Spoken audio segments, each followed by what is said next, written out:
di dalam kitabnya Kristen sendiri, kita kalau baca dengan open mind, tanpa doktrin ya, tanpa doktrin, kita bisa melihat atau membaca bahwa Yesus ternyata dia sunat, Yesus puasa, Yesus sholat, sujud lagi, Yesus juga nggak makan babi karena dia ikut hukum Taurat. Ya. Yesus juga diceritakan dikafani. Ya. Sekarang umat beragama apa yang laki-lakinya sunat? Umat beragama apa yang puasa? Umat beragama apa yang sholatnya sujud? Umat beragama apa yang nggak makan babi? Dan umat beragama apa yang dikafani kalau meninggal? Ya, umat Islam ya. Kan mudah nih ya kan? Ya. Apa tadi pertanyaannya? Umat beragama mana yang sekarang ini ibadahnya seperti yang dilakukan oleh Tuhan Yesus? Dijawab tadi oleh temannya Donditan, Islam. Kalau saya menjawabnya Yahudi. Dan jawaban ini pasti akan sangat tepat karena sangat relate dengan Tuhan Yesus, di mana dia berasal dari bangsa Yahudi. Apalagi tadi pertanyaan itu sebetulnya rancu ya, secara timeline. Yesus tidak hidup di masa sekarang ini. Yesus hidup sekitar 2000 tahun yang lalu. Pertanyaan paling sederhana aja. Emang di masa Tuhan Yesus sudah ada agama Islam? Itu pertanyaan paling mendasarnya. Dan teman-teman Kristen tentu sudah tahu jawabannya. Kalau pertanyaan itu diulang, sedikit dimodifikasi, lantas ritual ibadah atau ketaatan ibadah apa yang sedang dikerjakan oleh Tuhan Yesus di masa itu? Jawabannya jelas adalah ritual ibadah agama Yahudi. Clear, simple, sekaligus menutup pintu buat Donditan untuk membangun narasi sesuai ambisi dan kepentingannya yang terselubung.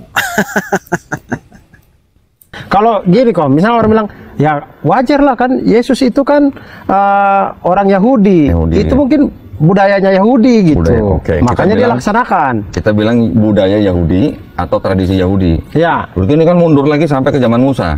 Betul. Kan? Betul. Musa menerima Taurat untuk Bani Israel. Ya. Disitulah ada hukum-hukum yang akhirnya diikuti dan dijalankan oleh orang-orang Yahudi. Betul. Sekarang kalau ada hukum yang turun pada zaman Musa, terus sekarang orang Islam juga menjalankan. Nah, oke. Sekarang ini mau ditarik kepada zaman Musa. Ini mau ditarik kepada hukum Taurat. Oke, kita jabanin ya. Berarti kan dia mengklaim bahwa apa yang dia lakukan saat ini relate betul dengan tata peribadatan sesuai dengan hukum Musa. Nah, coba kita periksa. Di dalam hukum Musa, daging unta, daging kelinci, udang itu terlarang untuk dimakan. Nah, sekarang coba tanya Donditan, apakah dia mengharamkan dirinya juga untuk makan ketiga makanan tersebut? Atau bebas-bebas saja? Dia tidak terikat dengan hukum Taurat, dengan hukum Musa. Dia bebas makan ketiga binatang tersebut. Kalau dia bebas makan ketiga binatang tersebut, maka yang pertama dia sudah melanggar hukum Musa.